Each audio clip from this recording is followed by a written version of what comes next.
Nagsimula ang kwento sa isang mall kung saan ginugulo si Sarah ng dati niyang nobyo. Sa gitna ng pagtatalo, natapunan ng kape ang kanyang high heels na nagkakahalaga ng $100 million. Habang litong-lito siya, biglang may lumitaw na isang binata sa kanyang harapan. Lumuhod ito at sinimulang linisin ang mansa sa kanyang sapatos gamit ang sariling damit. Dahil dito, mas lalong nagalit ang ex-boyfriend ni Sarah. Pagkatapos, inanyayahan ni Sarah ang binata na makipag-date sa kanya, ngunit nakatuon ang pansin nito sa mga bag na nasa counter, kaya tinanggihan niya ang alok. Nang makita yon, biglang hinugot ni Sarah ang kanyang black gold credit card at binili ang lahat ng designer bags sa tindahan. Kinabukasan, dumiretso si Sarah sa bahay ng binata dala ang isang seryosong alok. Nagulat ang kanyang mga magulang at nagtataka kung bakit biglang naging seryoso ang kanilang anak. Sa katunayan, si Sarah ay tagapagmana ng isang napakalaking business empire. Ngunit matapos maghiwalay ang kanyang mga magulang, ang kanyang stepbrother ay naging pangunahing kalaban niya sa mana. Habang iniimbestigahan ni Sarah ang kanyang stepbrother, pinaghinalaan niyang may relasyon ito sa isang aktres. Biglang may isang kakaibang lalaki ang lumitaw. Tinanggihan ni Sarah ang alok nitong tumulong, ngunit may sinabi ang lalaki na hindi niya kayang tanggihan, kung hindi, kailangan niyang tumulong magtupi ng mga bedsheet kasama nito. Unti-unting nabawasan ang distansya nila sa isa't isa at nawalan ng konsentrasyon si Sarah sa kanyang investigasyon. Kalaunan, nalaman na ang pangalan ng lalaki ay Yauno at ang aktres pala ang nagbitad kay Sarah upang pigilan siya. Isang araw, pumunta si Sarah sa isang coffee shop kung saan halos lahat ng dalagang customer ay nakatingin sa isang lalaki. Napansin niyang si Yauno na nagtatrabaho bilang barista. Noong una'y binalewala niya ito, ngunit nang makatanggap siya ng 2 beses na discount at may pusong guhit sa kanyang coffee cup, napangiti siya. Simula noon, saan man pumunta si Sarah, maging sa mall, palagi niyang nakikita ang lalaki, tahimik na inaabot sa kanya ang isang pulang rosas. Nalito si Sarah at inisip kung isa ba itong bagong estilo ng panliligaw. Ilang araw ang lumipas, habang nagtatrabaho siya sa opisina, nagkaroon ng kaguluhan sa labas. Isang delivery boy ang biglang pumasok ng walang pahintulot ng mga sekretarya. Naiinis si Sarah, ngunit iginiit ng delivery boy na ibibigay lamang niya ang sulat sa tunay na tatanggap at hiniling pa niyang makita ang ID ni Sarah. Sa inis, malakas na inilapag ni Sarah ang ID sa mesa, ngunit laking gulat niya nang mapagtanto na ang delivery boy ay walang iba kundi si Yauno. Lalong naging mapaghinala si Sarah, ano nga ba talaga ang pakay ng lalaking ito? Ngunit nagkaroon din ng maling akala tungkol kay Yauno. Ang tunay niyang pangarap ay maging pari balang araw, kaya nagtatrabaho siya sa iba't ibang trabaho upang matupad ito. Hindi pa roon nagtapos ang kwento ni Sarah at Yauno. Ang ama ni Sarah ay nagmula sa isang mayamang pamilya bilang manugang, kaya lalo siyang nagsikap upang patunayan ang sarili. Bilang isang makapangyarihang babae, madalas husgahan si Sarah. Isang araw, dumalo siya sa isang shareholders meeting kung saan naramdaman niyang sa wakas ay kinikilala na ang kanyang kakayahan. Ngunit sa halip na igalang, ginawan siya ng bastos na biro ng matatandang negosyante. Labis siyang nasaktan ngunit pinili niyang manahimik.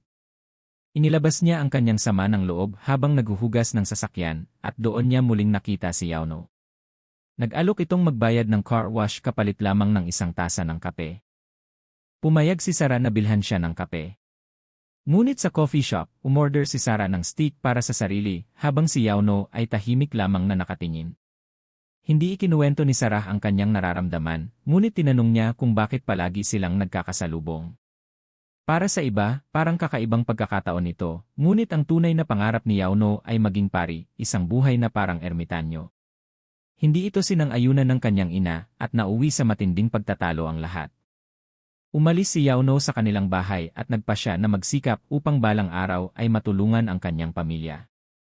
Samantala, si Sarah, kahit bilyonarya, ay pabaya sa kanyang personal na buhay. Ang kanyang marangyang mansyon ay naging magulo. Isang araw, tumawag siya ng cleaning service at humiling ng 10 tagalinis. Ngunit laking gulat niya nang isang lalaki lamang ang dumating at ito ay si Yauno. Hindi niya alam na bahay pala iyon ni Sarah. Nang makita ang kalat, naisip niyang kaya humingi ng malakas na cleaner ang kliyente.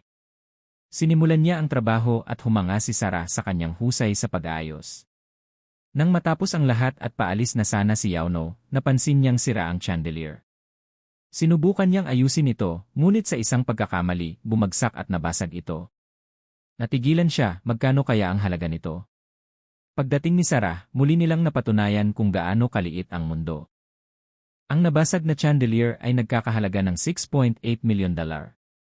Sinabi ni Yauno na babayaran niya ito sa pamamagitan ng pagtatrabaho kay Sarah, ngunit tumanggi ito at hiniling na pera na lamang ang ibayad.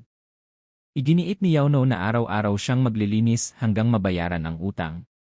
Nag-alinlangan si Sarah sa pagkuha ng lalaking kasambahay, ngunit sinabi ni Yauno na malapit na siyang maging pari at wala siyang interes sa mga babae. Dahil malinis na ang bahay at abala si Sarah, pumayag siya. Kinabukasan, sabay silang namili sa supermarket. Sa itsura nila, parang magkasintahan sila. Napansin din ni Sarah na kung saan sila pumunta ay may nakakakilala kay Yauno, patunay ng dami ng trabahong kanyang ginawa. Noong araw na yon, may pagpupulong na naman ang matataas na negosyante.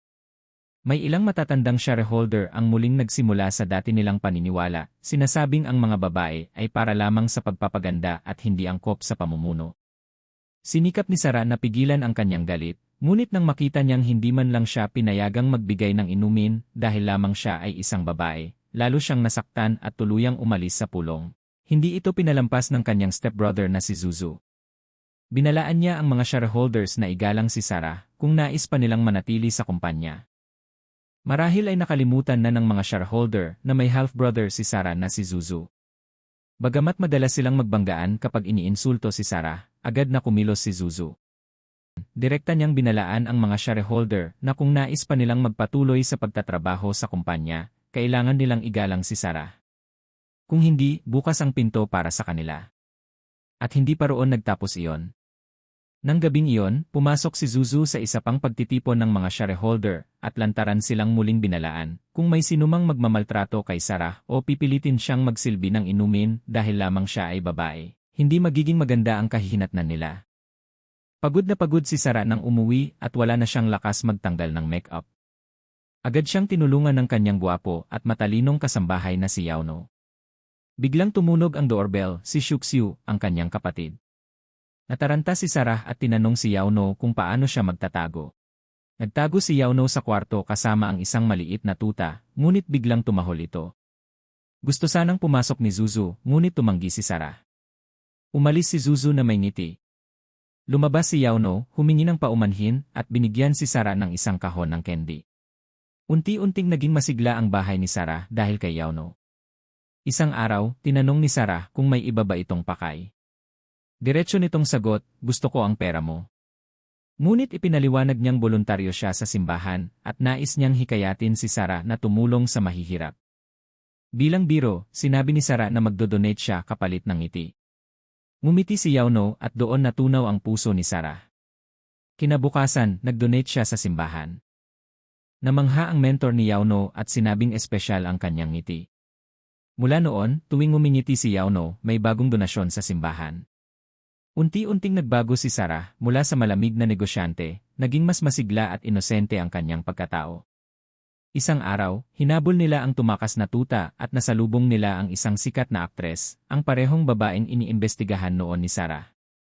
Nagkaroon ng hindi pagkakaunawaan nang makita nitong nakatira si Yauno sa bahay ni Sarah.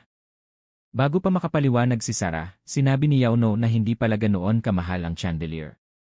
Ibinigay niya ang pera at mga regalo at nagpaalam ng tuluyan. Sa kauna-unahang pagkakataon, nagtanong si Sarah, isang tanong ng damdamin, sa lalaking mas bata sa kanya ng 12 taon. Sa kanyang kaarawan, binigyan siya ng ama ng halamang kalendula, simbolo ng paparating na kaligayahan. Sa isang family gathering, napagtanto ni Sarah na hindi pala para sa kanya ang selebrasyon, kundi para sa kanyang kapatid at nobya nitong aktres. Nasaktan siya, ngunit binigyan pa rin siya ng regalo ng kanyang kapatid. Pagkatapos ng handaan, hinarap siya ng aktres at muling nasaktan ang damdamin ni Sarah. Agad niyang tinawagan si Yauno, ngunit sinabi nitong nasa trabaho siya. Maya-maya, nalaman niyang binili na pala ni Sarah ang tindahan kung saan siya nagtatrabaho. Habang magkasalo sila sa hapunan, inakala ni Yauno na muli siyang nasaktan dahil sa negosyo. Ngunit ipinaliwanag ni Sarah na sa pagkakataong ito, ang dahilan ay ang kanyang pamilya. Ang birthday party niya, na akala niya ay kasama siya, ay wala pala talagang kinalaman sa kanya. Kinakabahan na sinabi ni Yauno, nakita ko ang ID mo, hindi naman ngayon ang birthday mo. Mabilis na nagpaliwanag si Sarah. Iba ang tunay kong kaarawan kaysa sa nakalagay sa ID. Itinanim yon ni Yauno sa kanyang isipan. Tinawag niya ang waitress at hiniling na siya na ang magbayad ng bill. Tumanggi si Sarah, ngunit nagpumilit si Yauno sa kanyang desisyon. Nang gabing iyon, nang umalis si Sarah sa trabaho, naghihintay si Yauno sa labas, malapit sa kanyang opisina. Medyo nakaramdam ng kakaiba si Sarah, dahil sa pagiging sobrang maagap ni Yauno, ngunit bigla siyang napangiti nang ilabas nito ang isang birthday cake. Naisip niya na hindi nagkaroon si Sarah ng cake noong kaarawan nito, kaya gusto niyang bumawi. Nang makita ni Sarah si Yauno na may dalang cake at kandila, nakaramdam siya ng kakaibang init sa kanyang puso. Sinabi ni Sarah, "May natanggap akong bulaklak noong kaarawan ko. Ang kahulugan ng bulaklak na iyon ay darating ang kaligayahan." Labis ang gulat ni Yauno nang marinig ito, at lalo pang naging komplikado ang kanyang ekspresyon. Inihipan ang cake ni Sarah at pakiramdam niya ay parang naunawaan na niya ang lahat, kaya hindi na siya nagsalita pa. Tumalikod siya at naglakad palayo. Naiwan si Yauno na hawak ang cake, pakiramdam niya ay muli siyang tinanggihan, tulad ng nangyari noon sa opisina. Ngunit kakaiba ang reaksyon ni Sarah. Hindi siya nag-alala, hindi umiyak at hindi rin nalungkot. Sa halip, pinagtagpo niya ang kanyang mga kamay at nagdasal, na para bang may hinihiling siya para kay Yauno. Samantala, si Yauno, na hindi pa rin maintindihan ang pagtanggi ni Sarah, ay paulit-ulit na iniisip ang mga sinabi nito habang naglalakad. Nang mapadaan siya sa isang flower shop, nanaig ang kanyang kuryosidad. Tinanong niya ang tindera kung aling bulaklak ang may kahulugang darating ang kaligayahan. Ipinakita ng tindera ang kalendula o golden marigold at sinabi na bukod sa kaligayahan, ang bulaklak na iyon ay nangangahulugan din ng mahabaging pag-ibig at lungkot ng paghihiwalay. Sa sandaling iyon, si Sarah ay nakatingin din sa parehong bulaklak, binabasa ang parehong kahulugan. Makalipas ang ilang araw, muling nakita ni Sarah si Yauno na papalapit sa kanya, at sa kanyang kamay ay ang parehong golden marigold. Nang lapitan siya ni Sarah, iniabot ni Yauno ang bulaklak. Ngunit biglang napuno ng pagkadismaya ang puso ni Sarah. Masakit para sa kanya ang kilos ni Yauno, dahil alam niyang ang kabaitan nito ay lalo lamang siyang nasasaktan. Sa pagkakataong ito, hindi na nag-aksaya ng oras si Sarah, tumalikod siya at umalis. Ngunit nagsalita si Yauno. Tumingin sa kanya si Sarah ng malalim at saka sinabi, "Hanggang ngayon, nalilito ka pa rin." Maaaring nagbago na ang nararamdaman ni Yauno para kay Sarah, ngunit napakahirap para sa kanya ang pagbabagong iyon. Nagpasya siyang harapin ang pagsubok ng mag-isa. Isang hindi inaasahang bisita ang dumating sa opisina ni Sarah, isang lalaking sadyang pumunta upang maghatid ng mahalagang mensahe. Ang kanang kamay ni Choi Kyo at babalik na siya sa South Korea. Nang marinig ito ni Sarah, naging komplikado ang kanyang ekspresyon. Alam niyang kahit anak siya ng kanyang ama at dating asawa nito, isa pa rin siyang kandidato sa mana. Ngunit ang kapatid niyang si Zuzu, na tunay na apo ni Chairman Lin, ang mas may karapatan. Kung lalaban siya sa kapatid, kakailanganin niya ng suporta mula sa labas, at iyon ay si Choi Kyo. Naalala ni Sarah ang napag-usapan noon tungkol sa kasal bilang kasunduan sa negosyo. Akala niya noon ay pawang transaksyon lamang ito, ngunit mula nang pumasok si Yauno sa kanyang buhay, naguluhan siya. Kung hindi siya magpapakasal, matatalo siya sa laban sa mana. Ngunit kung magpapakasal siya, ano ang mangyayari kay Yauno? Tumingin si Sarah sa kalendula na nasa kanyang opisina at doon siya kumuha ng lakas ng loob. Agad niyang tinawagan si Yauno.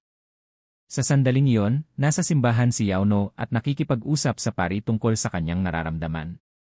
Sinabi ng pari na baka kung isuot niya ang kasuotan ng pari, mas malinaw niyang mauunawaan ang kanyang mga desisyon. Sinunod ni Yauno ang payo at naglakad patungo sa pintuan ng simbahan suot ang kasuotan ng pari. Sa parehong sandali, dumating si Sarah sa simbahan, at nang makita niya si Yauno, bahagyang lumambot ang kanyang puso. Inisip ni Sarah na marahil ay nakapagpasya na si Yauno at handa na siya.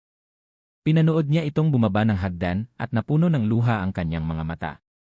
Napagtanto ni Yauno na kailangan niyang ipaliwanag ang lahat kay Sarah, ngunit sa sandaling iyon, tumigil na si Sarah sa pakikinig. Sinundan ni Yauno si Sarah hanggang sa bahay nito. Pakiramdam ni Sarah ay pilit lamang niyang ipinagtatanggol ang kanyang mga ginawa. Ngunit sinabi ni Yauno, "Alam kong engaged ka na. Ang piyans mo ay si Choi Kyo." Agad nagbago ang mukha ni Sarah. Totoong may piyanse siya, ngunit hindi niya kailanman na ibahagi ang tunay niyang damdamin. Sa sandaling yon, pumasok din si Choi Keo. Sa kanyang dominante at mayabang na aura, tiningnan niya silang dalawa. Alam ni Sarah na hindi iyon ang tamang oras para magpaliwanag, kaya pinakiusapan niya si Yauno na umalis muna. Ang pagdating ni Choi Keo at ang pagpapakita nito ng kapangyarihan ay muling nagpaalala kay Sarah na negosyo lamang ang lahat para sa kanya. Sinabi ni Choi Keo na may kahinaan ang kapatid ni Sarah, si Yi. Naisip ni Sarah na maaaring mahalaga ang impormasyong iyon. Pinuntahan niya ang kapatid na si Zuzu at tiningnan ang medical records na ibinigay ni Choi Keo. Doon niya nalaman na si Zuzu ay may malubhang face blindness matapos ang isang aksidente. Kung gagawa man siya ng hakbang laban sa kapatid, maaaring maging malaking kahinaan yon. Ngunit sa halip na matuwa, luminaw ang puso ni Sarah. Nagpasya siyang tumindig laban kay Choi Keo at binago niya ang kanyang mga desisyon sa negosyo at sa personal na buhay. Hindi ito nagustuhan ni Choi Keo at sa galit, namudmud siya ng pera sa mall. Nakaramdam si Sarah ng matinding pagkamuhi. Dahil dito, nagpasya si Sarah na yayain si Yauno sa isang date. Ngunit nang makakita si Yauno ng isang bagong bag sa tindahan, bahagya niyang binalewala ang imbitasyon ni Sarah. Kaya inilabas ni Sarah ang kanyang black card at binili ang lahat ng high-end na bag pagkatapos nito, nagpunta silang dalawa sa isang maliit na street stall. Magulo pa rin ang damdamin ni Sarah. Ngunit mas lumambot na ang kanyang puso, parang pinagsasama ang lumang alaala at bagong simula. Nalungkot si Sarah sa pag-isip na naging pari na si Yauno, kaya pilit niyang ipinapakita ang kanyang emosyon ng kaswal. Nang mapansin ito ni Yauno, direkta niyang sinabi ang nararamdaman. Mahinang sumagot si Sarah. Masama at peke akong babae. Gusto ko na lang tayong manatiling magkaibigan. Bahagyang umiti si Yauno, habang si Sarah ay patuloy lamang na nakatingin sa kanya. Kinabukasan, sa handaan ng pamilya, hayagang inihayag ni Sarah ang kanyang desisyon, hindi siya magpapakasal kay Choi Keo dahil hindi niya ito mahal. Suportado siya ng kanyang ama at alam na ng kanyang kapatid, ang desisyon ni Sarah ay hindi lamang tungkol sa kasal, kundi may mas malalim pang plano. Pagkatapos ng hapunan, habang palabas ng bahay, unang beses na tinawag ni Sarah ang kanyang kapatid ng taos puso. Napagtanto niyang hindi na niya kailangang makipaglaban para sa mana dahil may mas mahalaga na sa kanyang puso. Makalipas ang ilang araw, nalaman ni Choi Keo na kanselado na ang kasal. Galit siyang pumunta sa opisina ni Sarah. Maingat at kalmado siyang humarap at sinabi niyang nais niyang tuluyang wakasan ang kasunduan. Naggitngit si Choi Keo at sinabi, "Tinutulungan lang kita dahil akala ko wala kang kakayahan." Tinakot pa niya si Sarah, ngunit nang hindi siya makakuha ng reaksyon, pinigilan niya ang galit at umalis.